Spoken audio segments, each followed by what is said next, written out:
तो मैं आज आपके लिए एक नई कहानी लेके आया हूँ जिसका नाम है इत्तेफाक में बदकर। एक जंगल में 3 बैल एक साथ रहा करते थे। अगर उन पे कोई हमला करता तो वो तीनों उसका मुकाबला करते थे और फिर उसको भगा देते थे। उस जंगल में एक शेर रहता था। वो उन तीनों को खाना चाहता था।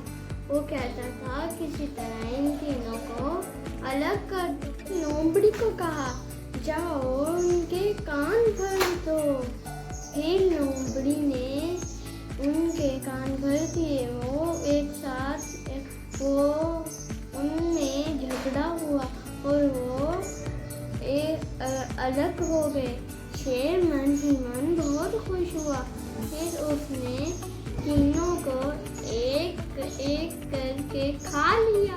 हमें इस कहानी से ये सबक मिलता है कि इत्तेफाक में बदकर हमें हमेशा मिलजुल कर रहना चाहिए। अगर आपने हमारी वीडियो को लाइक, सब्सक्राइब और बेल आइकन का बटन नहीं दबाया तो जल्द से जल्द दबा दें।